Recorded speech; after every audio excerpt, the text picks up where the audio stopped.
Hello, Mike. Welcome back to Chinatown Gang Stories. Hi, I'm Mike. really glad that you came back here a second time for this interview, and I'm sure you have a lot of stories to share. You said to me that you wanted to clear up some of the comments that was posted on some of your videos, and that's why you're here. And in addition to that, we're gonna go over some of the stories that you mentioned in the past. We're gonna go over it in detail. Right? Okay. All right? So, Sounds good.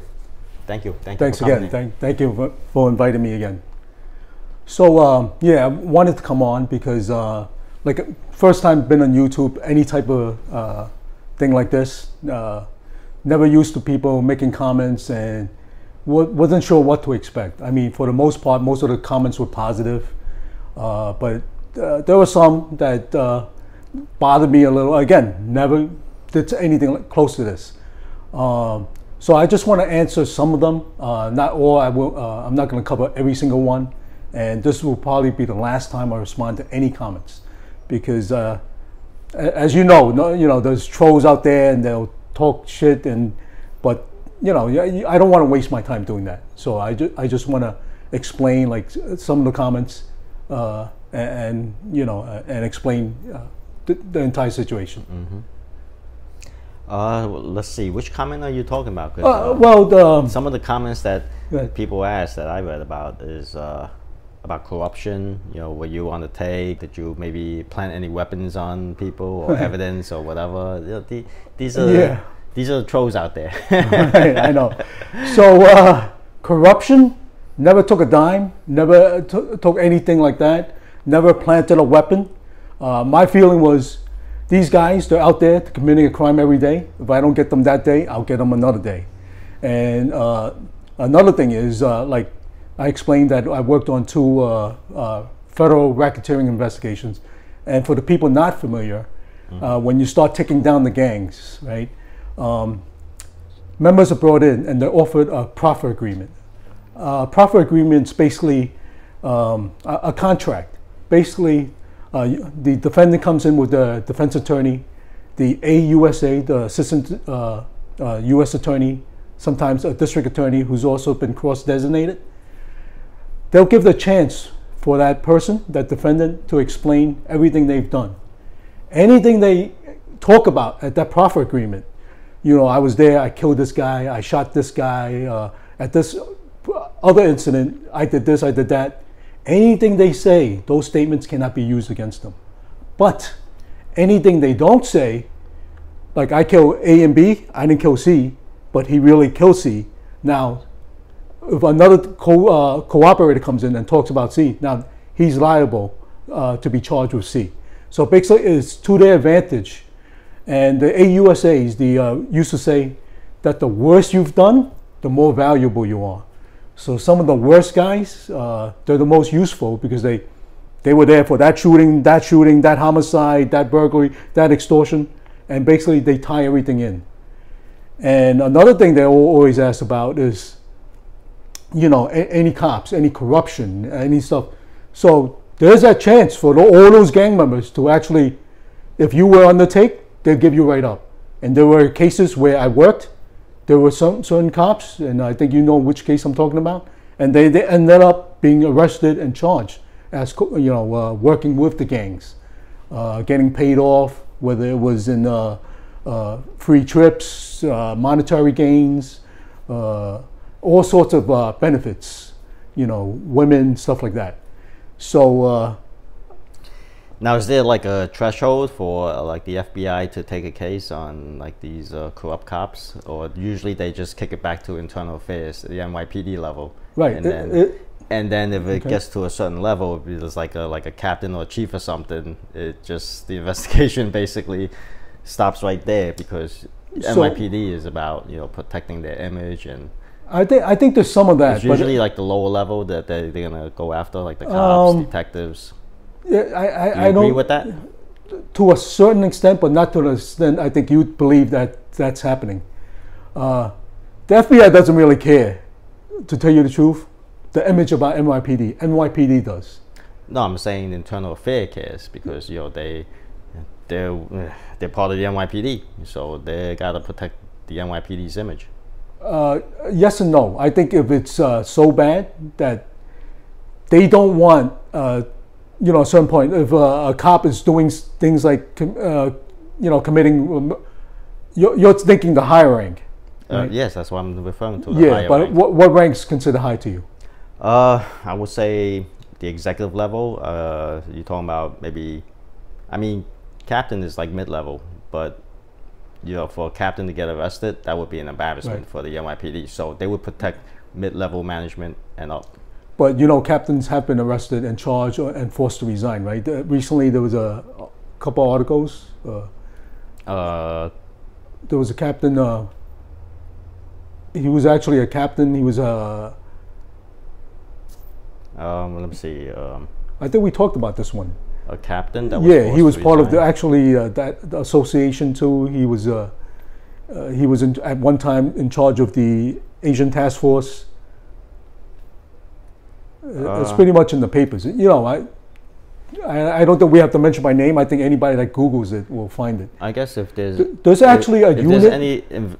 I guess if there's any investigation that's too difficult to cover up, then they would have to throw them under the bus. So it's happened before with captains and above being charged. But if it's something they can easily cover up, they would. I don't know. I think it depends on the extent. I think for the most part, the cases are being handled. There's actually a unit in internal affairs dedicated to captains and above. It's a group, a special group that's assigned. It's for captains and above plus extensive serious corruption.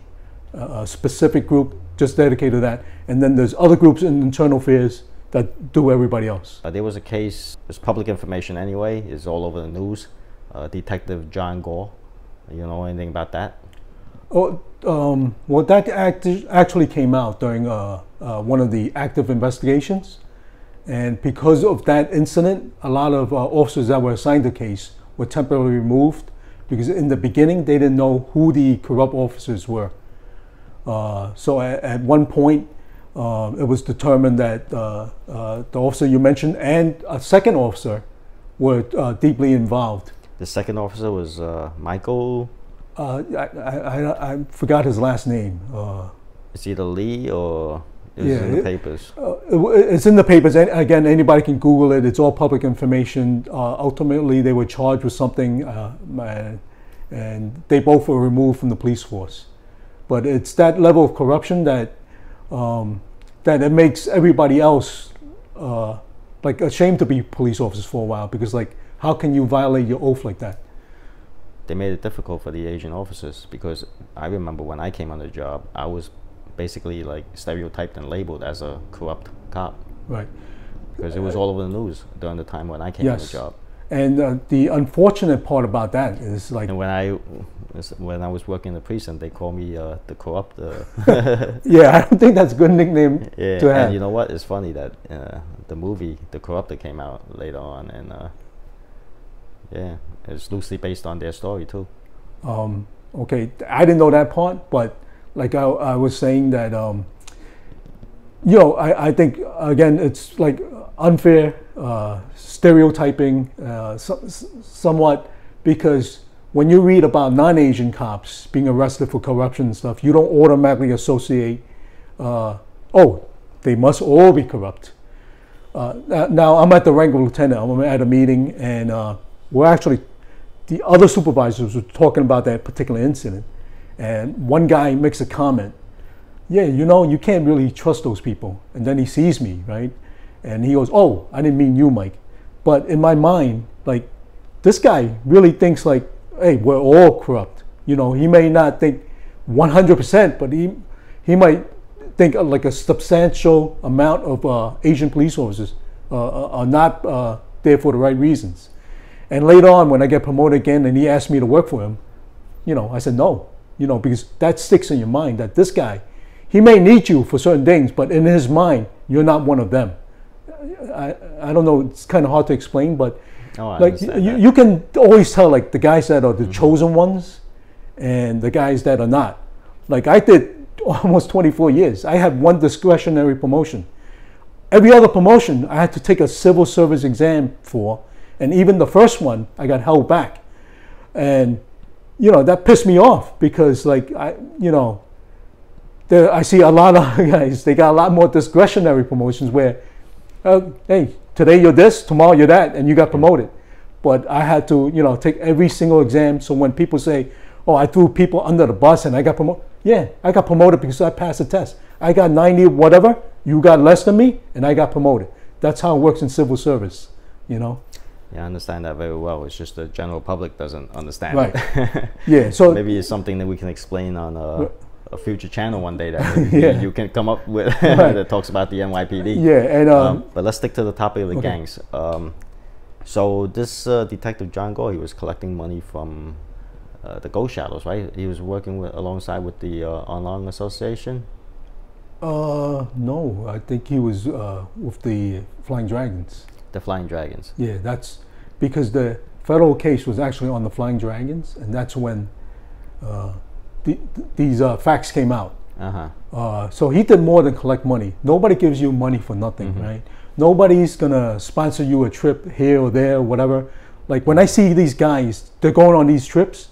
It's hard to go on these trips on a cop salary, detective salary, even a chief salary, right? Mm-hmm. It depends, you know, what you're doing and how you know, and then you hear stories of how, and again, we're a large community. There's a lot of Asians, a lot of Chinese, but like you kind of, like everybody knows a lot of times what people are doing. You might not know everything, like, but if you go to like Atlantic City, like a lot of your gang members you talk about, mm-hmm. They talk about how they were, whatever they made, they blew in Atlantic City. Yeah. Next to them were some of these guys that you're talking about, and on a cop salary, a detective salary, or whatever salary, you can't gamble like that. Exactly. And I'm not saying, you know, I'm a straight, I don't gamble and shit like that. I lost money on the Jets. I bet against them on Monday night. I lost $20. But I'm not there betting $20,000. Yeah. And so you can tell, right? I was saying, like, you know, the way you carry yourself, your shit don't stink. At some point, there's a reason why you think that, and you can kind of tell. You don't know all the details, but you can kind of tell, like, which guys may not be on the up and up. Mm-hmm.